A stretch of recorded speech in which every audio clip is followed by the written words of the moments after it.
Hello again, folks. It's me, Joe Pasevich. It is February 18th, 2026. It is Control Room live, not live, pre-recorded to you from Marshfield High School in beautiful downtown Marshfield.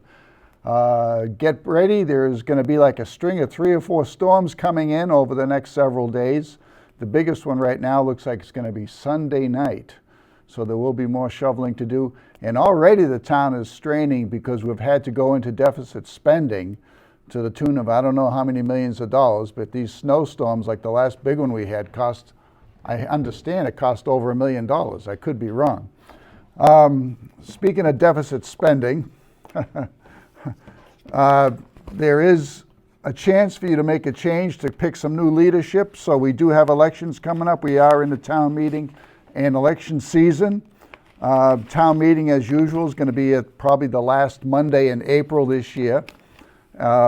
And as far as that looks right now, we don't really know what's going to be on the town meeting agenda yet in Marshfield. You know, under town law, the citizens are supposed to be given an outline of the budget on the last Monday of January. And what are we into now? The third Monday of February, and we still don't have an outline for the town budget.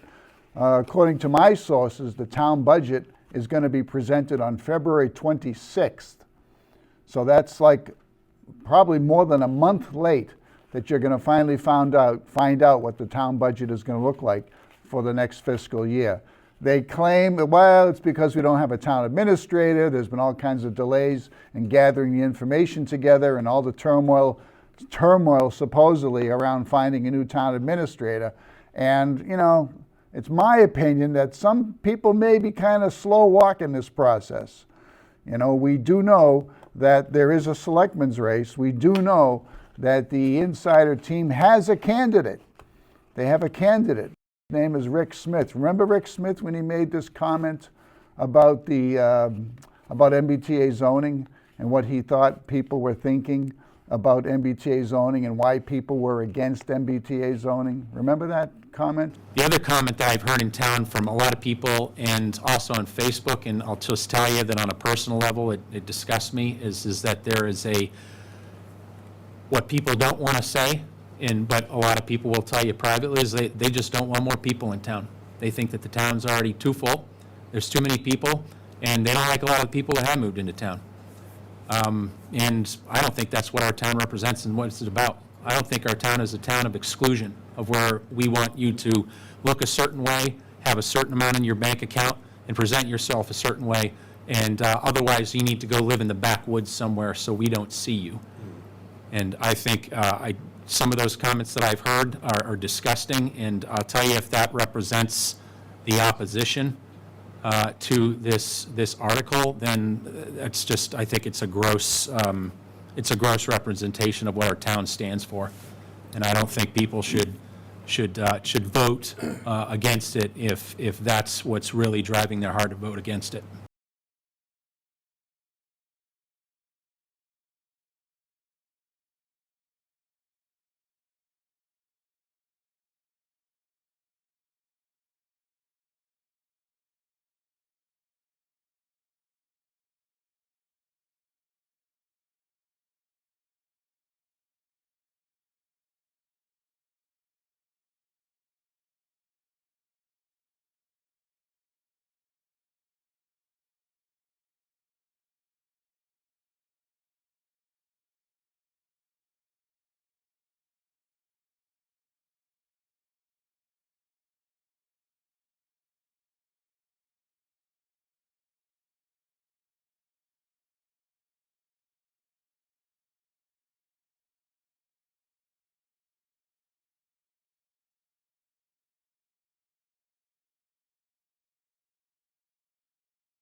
The Attorney General actually tried to argue this in Milton. They tried to argue that guidelines aren't binding, sort of, kind of, and so therefore they're not subject to Chapter 30A. And the SJC said that it doesn't really matter what you call them. The question is, are they binding rules or not? And that determines whether they're subject to the Administrative Procedures Act. Wow. But they did find that they are subject to it. Yes, indeed And they that are. would be true with guidelines or regulations? Well, as a housing commissioner, you know that Fairhaven case with the Fairhaven Housing Authority's executive director's contract is what they use to argue about guidelines. But generally speaking, guidelines, as mentioned in 30A's definition section, are internal to the government. They don't affect private rights. They don't affect private parties. They're how one government agency tells itself or its employees how it's going to do. And this really does affect people's lives, their zoning, their rights. And so this is a much broader impact, and that's why they went with this as a regulation. One of the other arguments we put up to effect is that EOHLC has exempted the city of Boston from the mandate of the MBTA Zoning Committee. And this is kind of contrary to statute. 40A says MBTA communities are defined as the same ones in Chapter 161A, which is the MBTA zoning law, and Boston, of course, has the T better than anybody. The reason they've exempted them is because EOHLC is of the opinion that Boston is exempt from 40A, which it normally is because it has its own zoning code, but it's not completely exempt. So that's one of our arguments. One of the other arguments, and this is one that Attorney Viennes has been championing far and wide, is the argument that EOHLC's rules in the emergency regulations about no minimum bedroom size and no minimum number of bedrooms is directly contrary to the provisions of the state sanitary code. Yes, yes. And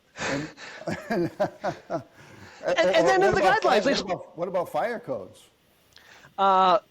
The Chapter 3A, the MBTA zoning law, says that they have to subject themselves to the sanitary code and the environmental law. It does not say anything about for or against them subjecting themselves to the fire code, the electrical code, the plumbing code, or any portions of the building code. And I find that very curious because as has just come out in the news in the last few days, the Healey administration, maybe this was all pre-thought out. I think these people may be smarter than we give them credit for. Ooh, I nicked myself shaving. Sorry about that. But anyway, maybe they're smarter than we gave them credit for, because what I'm now finding out is that the Healey administration is trying to change the building code so that a project like a MBTA zoning apartment block does not have to have a second egress, or there are modifications to the second egress requirements. And the state fire marshal is basically up in arms by saying, you can't do that. This is a safety issue. People are going to die. And the Healey administration is saying, yeah, but we can't get the kind of housing we want to build to be built because of that restriction of having to have that second egress set up the way it is now in the current code. You see how far ahead?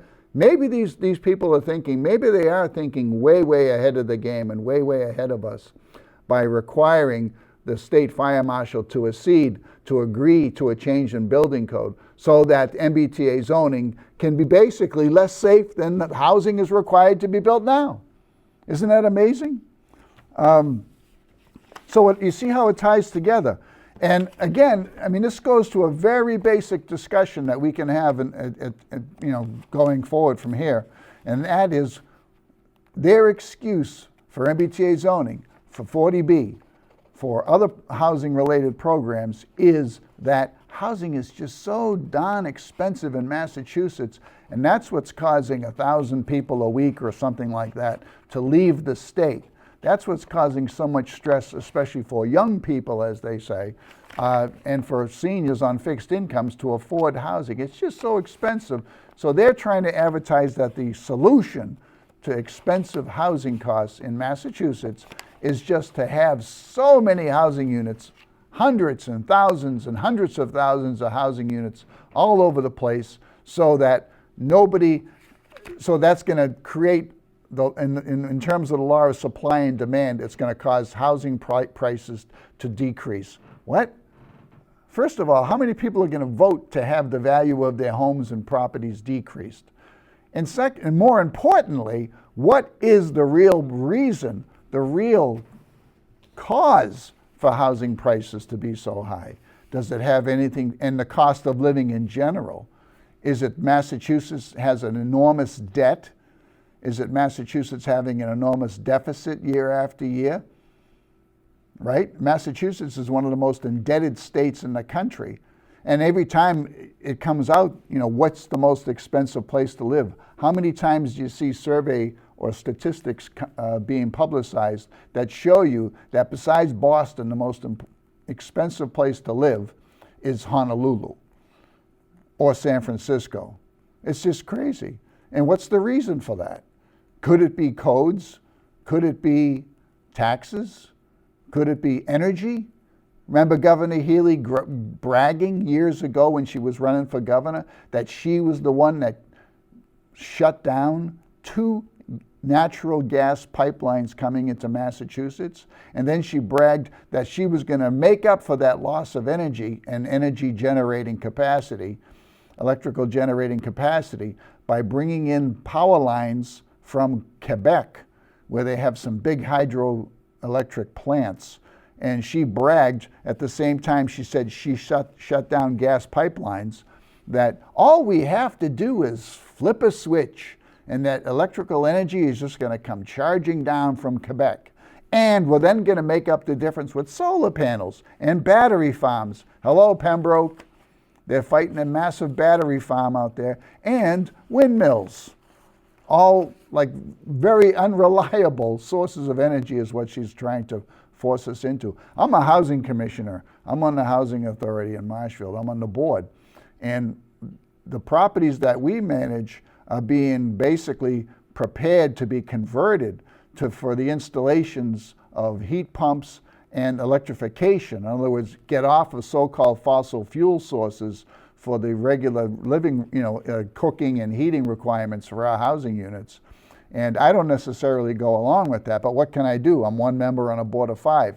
Nobody else wants to step up and run for the Housing Authority. That's why I keep exhorting people in the town of Marshfield to please get your nomination papers and try to run for something.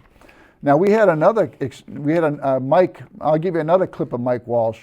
This was pre-haircut days, okay, because he had quite a mop of hair. I'm so envious of that, But he was making some commentary during a public appearance. And Mike has been going around the state, which kind of reminds me, and making a pitch and helping to educate people on things like the home rule law that we have in Massachusetts under the Massachusetts Constitution.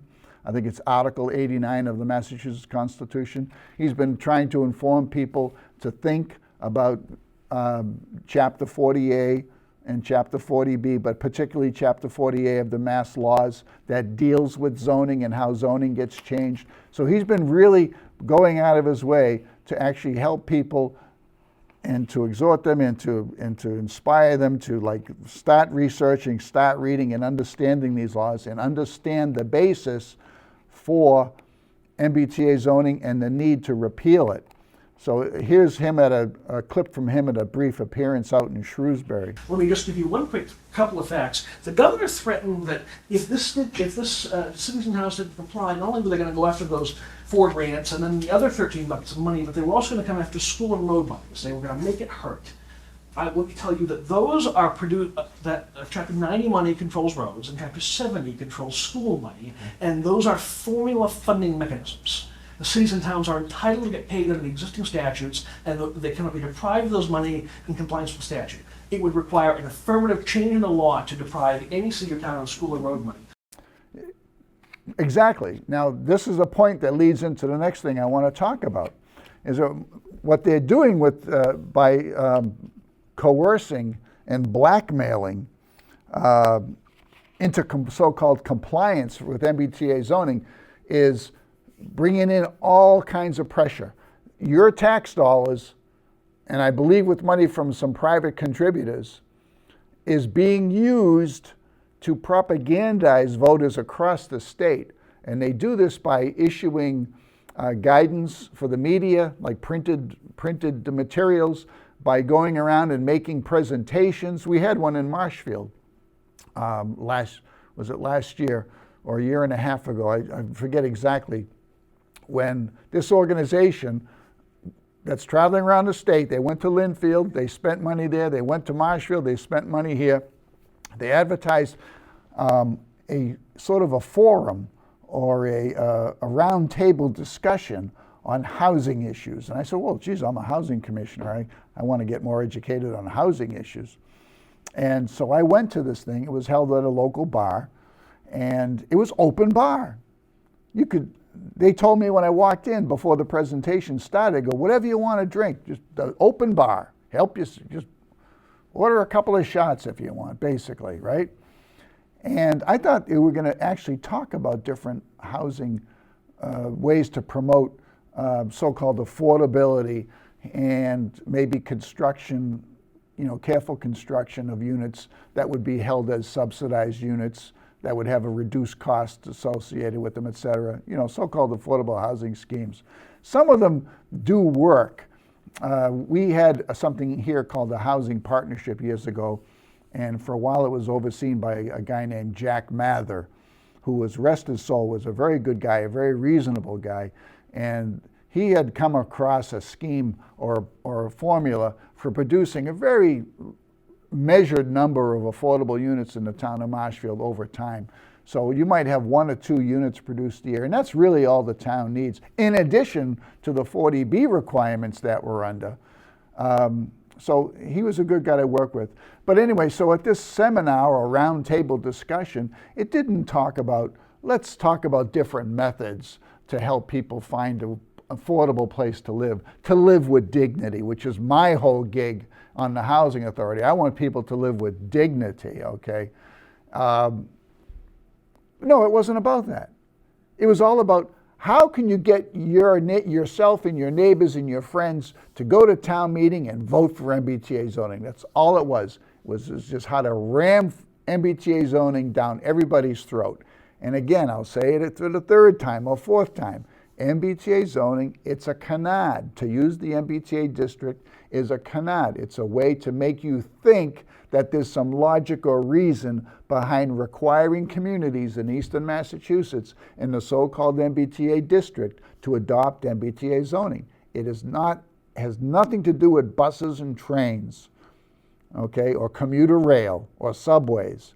It's all about how can the state take over local zoning and dictate to each town and city how to zone and how to manage and how to do land use planning. That's all it is.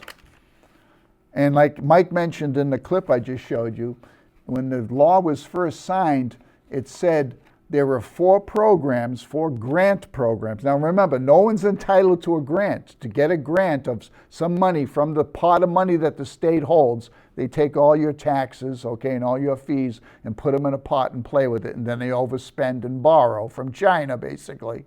But those 4 grant programs were all that were written into the original MBTA zoning legislation. That was it. And people looked at the law and said, oh, if people don't adopt MBTA zoning, they're not going to get the grant for teaching children how to make water balloons or do some cultural program related to diversity and understanding South African culture or what. I mean, very obscure, outside the realm of outside any way to impact the local budget. In other words, the 4 grant programs that you could now not access because you weren't in compliance really weren't anything that people ever thought about. But you see, that was a way to make the law seem innocuous and harmless. And like, don't worry about it. This is an MBTA zoning law, and it says in the law that if you don't adopt it, you're not going to be able to get these grants. But then the grants you couldn't get, hardly anybody had ever heard of them, so nobody cared. So Governor Baker signs it into law. Probably Governor Baker, I can't know what he was thinking, but even he, when he saw the law, probably said, I'll sign it into law, whatever. I mean, it's not going to hurt or harm anybody. Then the executive office, the DHCD, now which is Department of Housing and Community Development, has been renamed to the Executive Office of Housing and Livable Communities. Have you ever heard anything more Orwellian than naming a state or government agency the Office of Livable Communities, like they're going to tell you what's livable. What's the definition of livable? What's the definition of a community? Someone's going to tell you what's livable.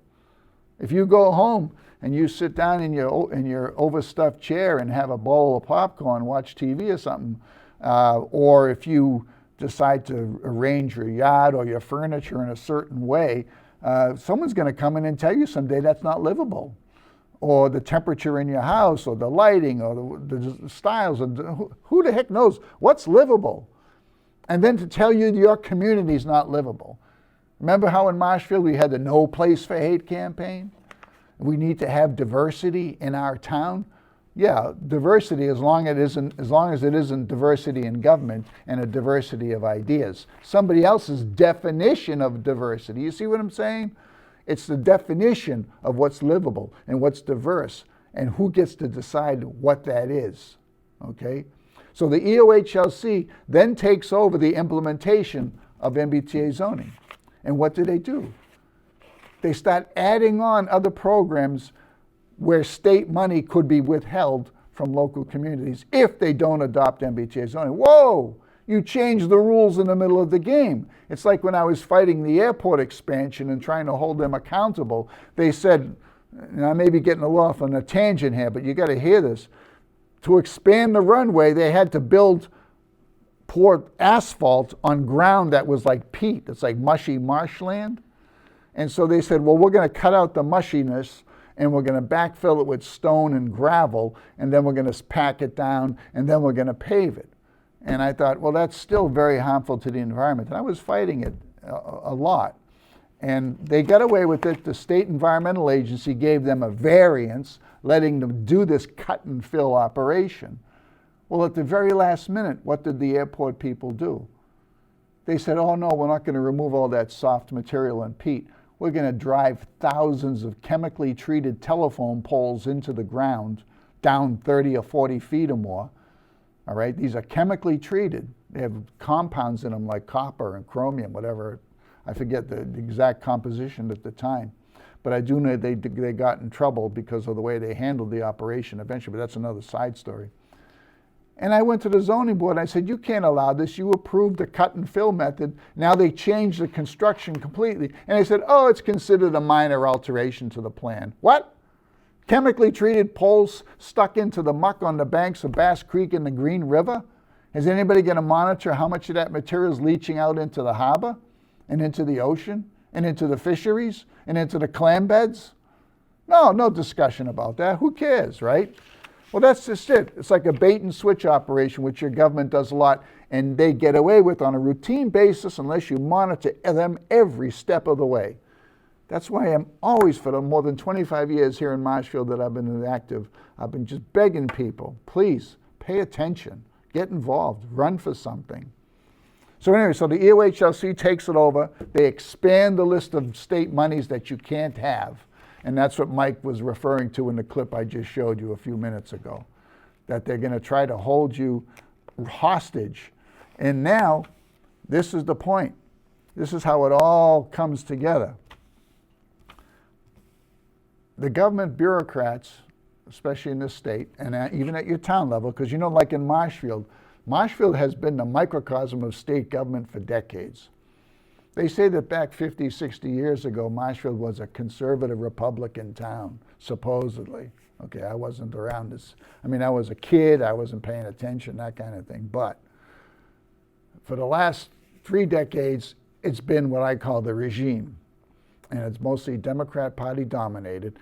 And I don't care what you think about the Democrat Party, whether you think they're good guys or bad guys, whatever. It's still a party.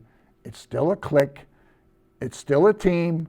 And in Marshfield, it's a regime. And it's basically still in control, despite the fact that we've turned over the members of the select board consistently for the last few years. The regime is still in control.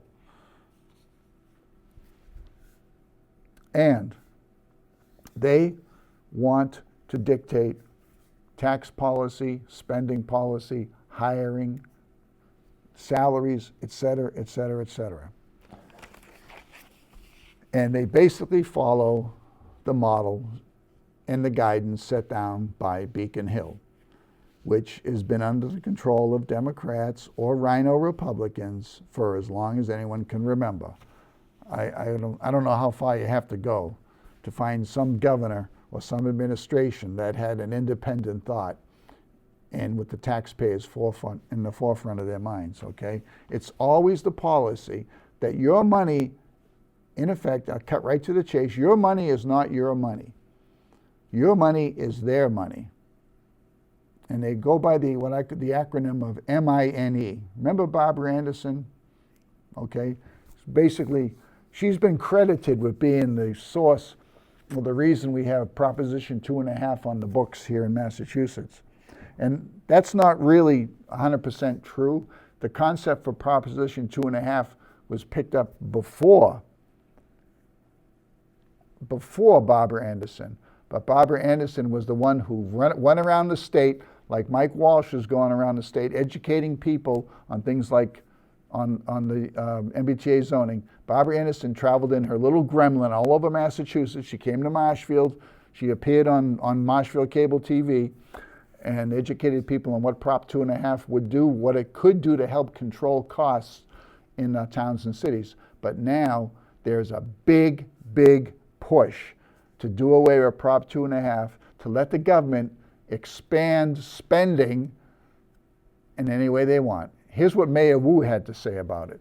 You mentioned Prop 2.5, which obviously I think was passed in 1978. Mass Municipal Association, the Organization of Cities and Towns, just did a study, concluded that, these are my words, not theirs, that it's not working, too restrictive in these times.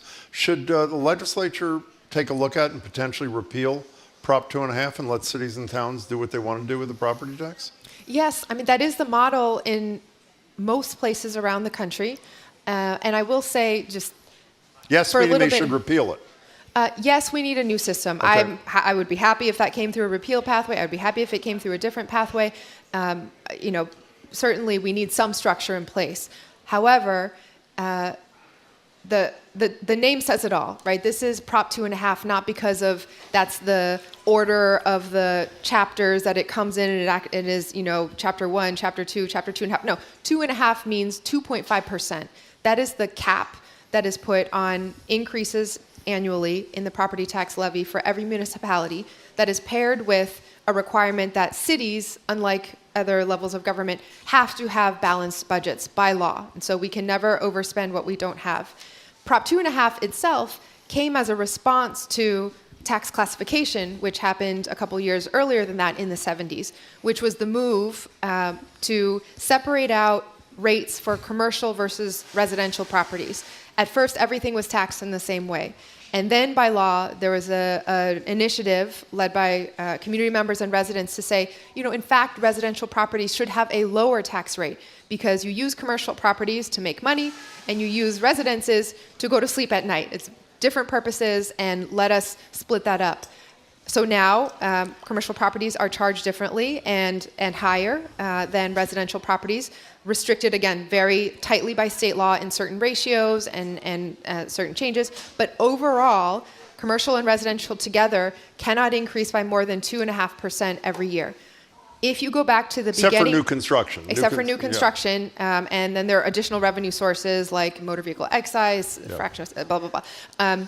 Since that provision was in place, if you average it all out, just the rate of inflation on average has been 25% higher than 2.5% increase every year. So just to maintain the same level of services and not have to have cuts, municipalities are having to figure out an additional 25% from somewhere, whether it's new construction, like cities, larger cities or commercial centers may be able to have, or other ways like going to the ballot and asking for an override every few years. But it is putting immense pressure, and cities already have a very, very tight belt cinched around us.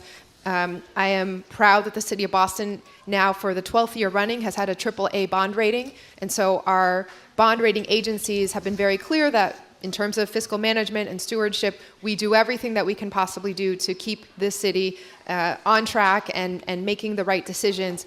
But those are very, very tough decisions, and ones that end up putting more burden on our residents for property taxes than I believe we should be doing. And having more flexibility to do that involves some deeper state law changes.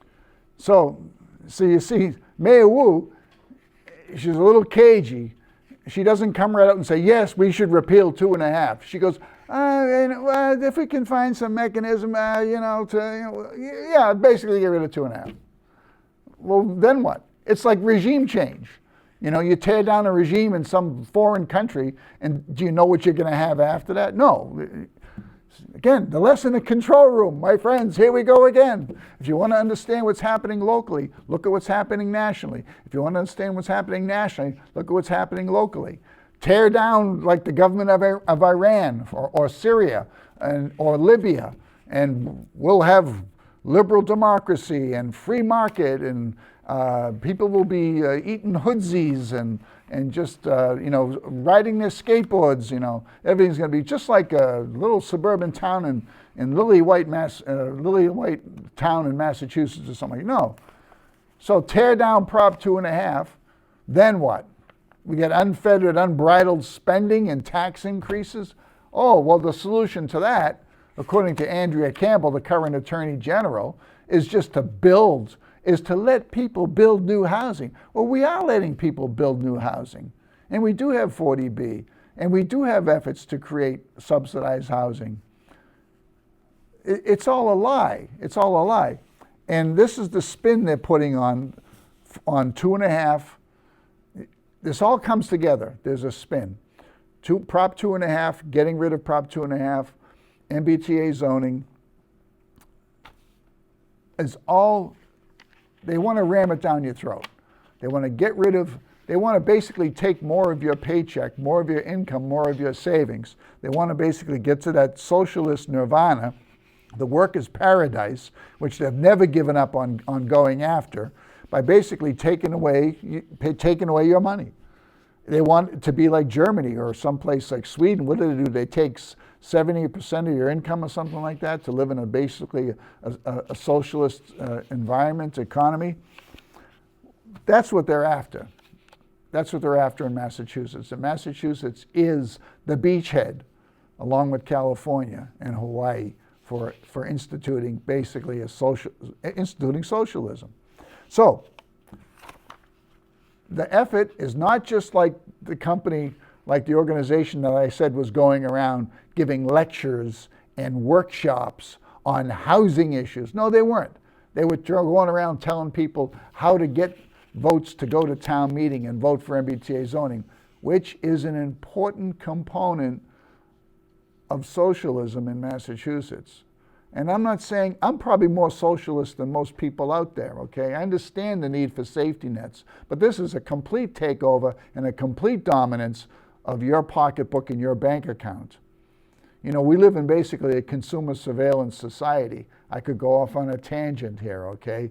You're completely captured. You're completely documented. You're completely monitored and spied upon and cataloged, okay, at this point in your life. Everything you say and do and spend is in a database now, all right? And now they want more cameras and they want more facial recognition programs to be installed throughout the state.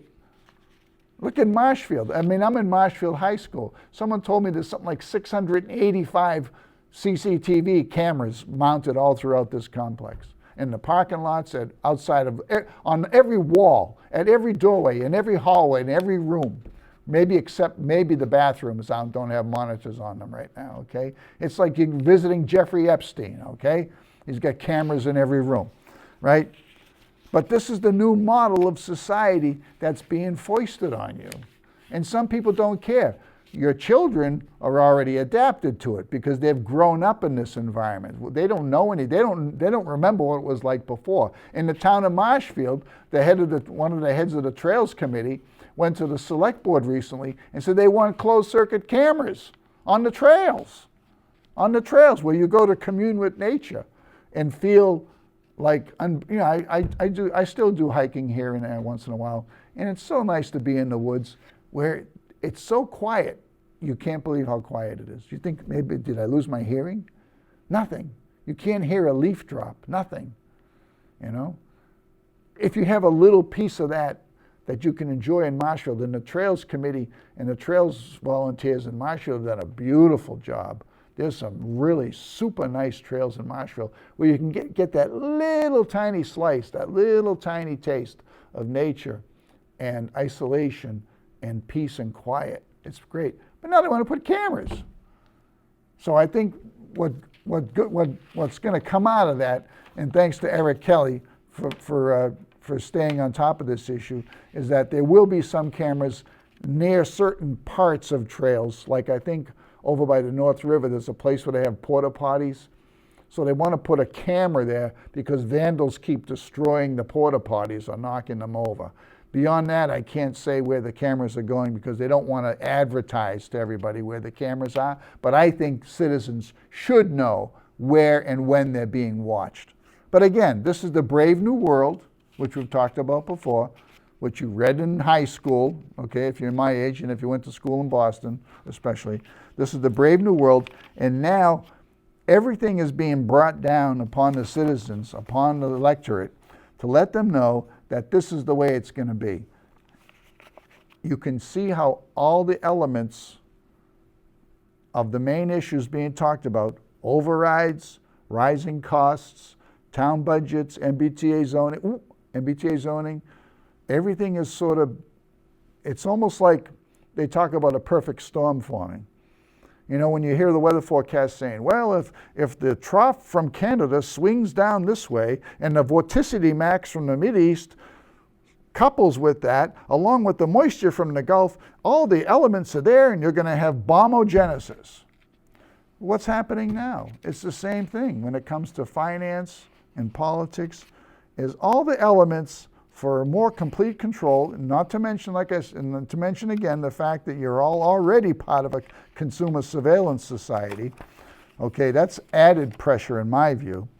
All these elements are now coming together, and you're seeing it in propaganda like this. This is an example of propaganda. This is something called South Shore News, all right? They had an article that came out last week. And let me just read you a little bit about this. It all comes together. This is not a conspiracy theory. This is just a confluence of issues and objectives and initiatives, mostly from the government, that's coming all together at the same time. And the net result is not good. This week's coverage across the South Shore reveals a region. Now listen to the what's the word I'm trying to think? The language, it almost is insightful. It's troubling. It's designed to sort of prod you, you know, and the choice of words is really, really key. And I can't help but think that this was that somebody from one Commonwealth, basically one of those organizations that goes around spreading their view of things in propaganda, they must have people staying up all night writing this stuff and then distributing it to media sources.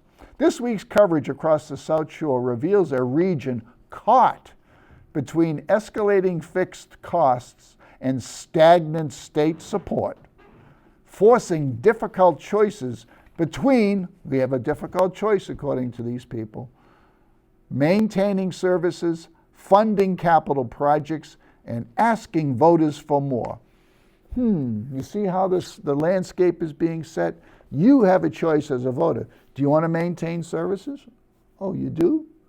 Well, that's going to cost you. Oh, do you want to fund capital projects? Are your schools and your buildings and your roads falling apart? It would be a shame if something were to happen to your roads and buildings, wouldn't it? Maybe you ought to pay up a little more. And asking voters for more. You see? You see how it's framed? You're not going to have the services, you're not going to have the roads and buildings unless you accede and agree to spending more. Then they start throwing out the examples. And each one of these examples has its own stories, its own source and cause, and its own solution. But you're not going to be allowed to think of it that way. From Rockland's, quote, from Rockland's hiring freeze. Rockland has a hiring freeze? Oh my God, you can't stop hiring. Hiring who? Hiring where? Does it tell you who they did not hiring? Does it tell you maybe they're not hiring somebody to offer a basket weaving course, or maybe they like don't have any more firefighters. They don't tell you the particulars. Or Silver Lake's $50 million infrastructure backlog. Now, how did Silver Lake, you mean the school, how did they get into a $50 million backlog? Basically repairs and construction projects. How did they get so far behind? How did Marshfield go for years with a leaky high school roof? How did the Furnace Brook have a leaky roof? Basic through pure neglect, right? But now you have to decide. Do you want to have roads? Do you want to have intact buildings? Quote, the structural pressures on municipal budgets are no longer theoretical. Are there structural pressures on municipal budgets? What is the source of a structural pressure? Is it overspending? Is it a hackorama? What is it? No. The message in articles like this is that you have to now let the government take as much money as they want when they want it. They're forcing these structural pressures are forcing immediate, painful decisions. We feel your pain, in other words.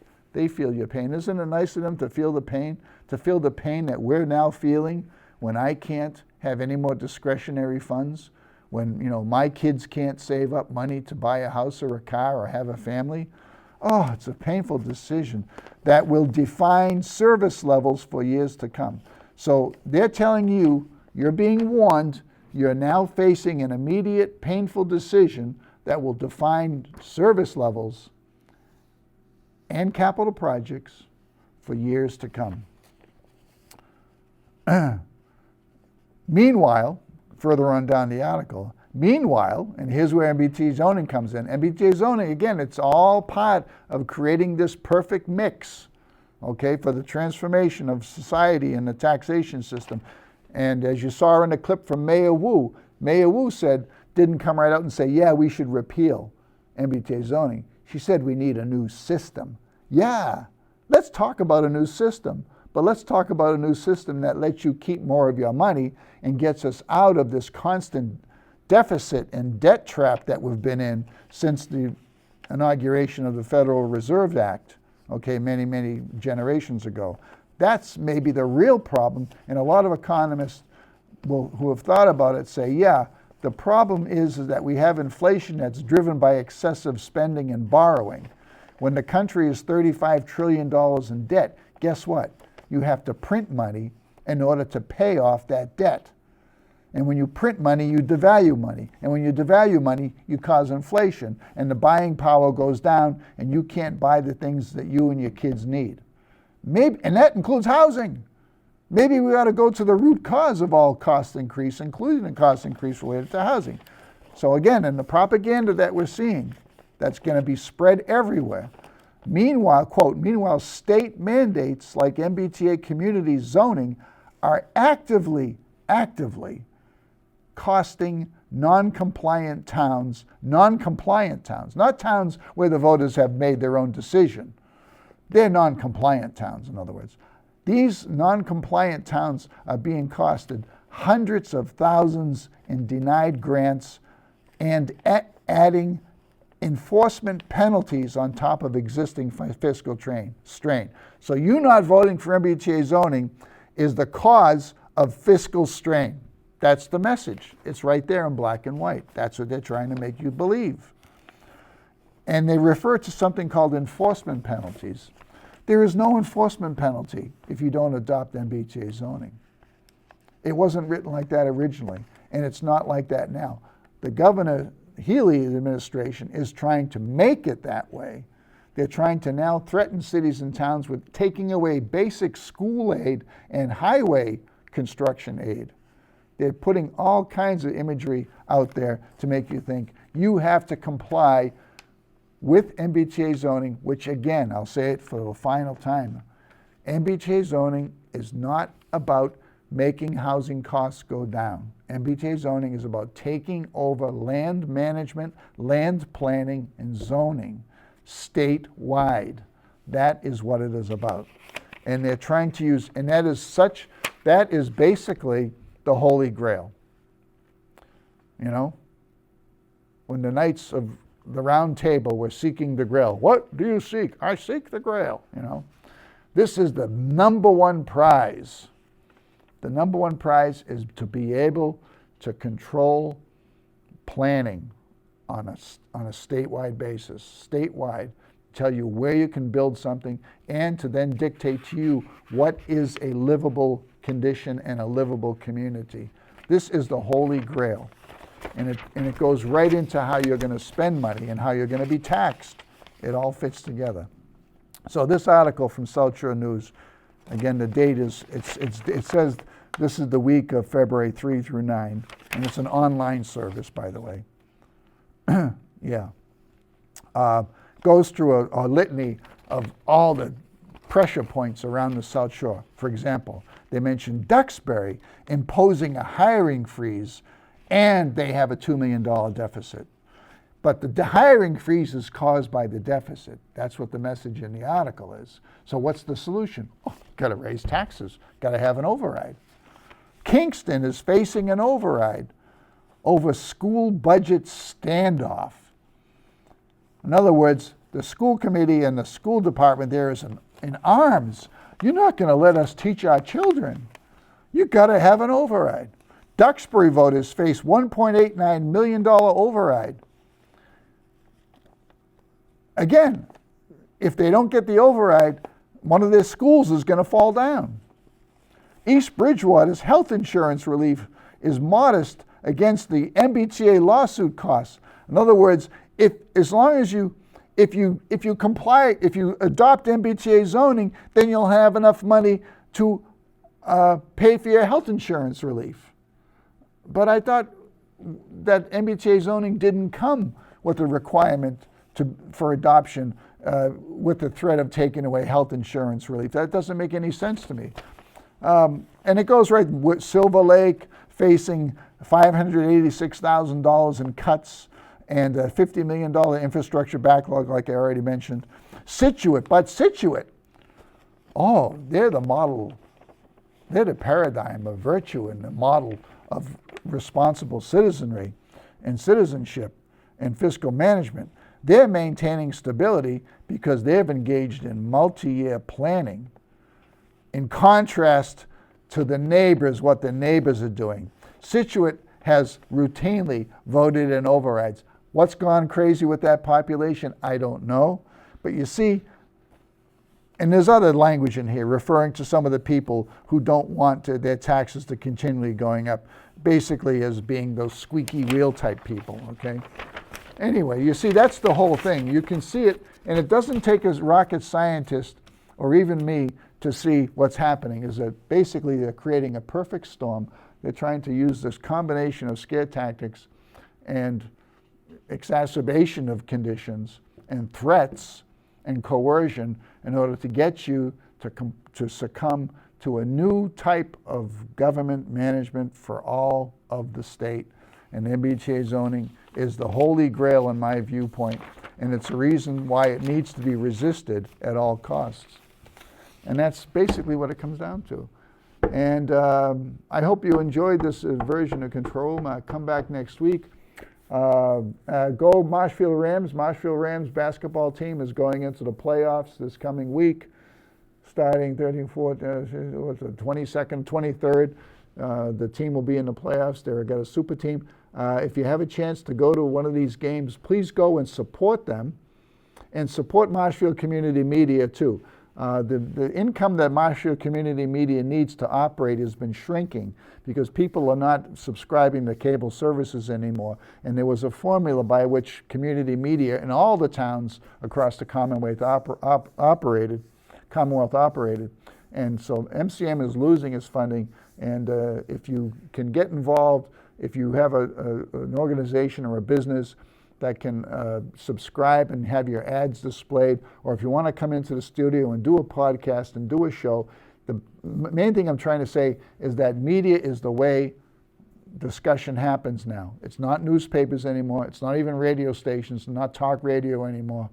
Okay, there is a lot of social media, but you also have places like Marshfield Community Media that need to stay alive and that are providing you the service of covering government meetings. It's a pain in the neck to go to town hall when it's 10 degrees outside on a winter night, when you can stay home and you can watch the meetings and you can watch the replays. So stay involved, get involved, and I'll see you next week. This is Joe Pasevich for Control Room. Have a good night. And if you see me around, say hi, okay? Thanks a lot.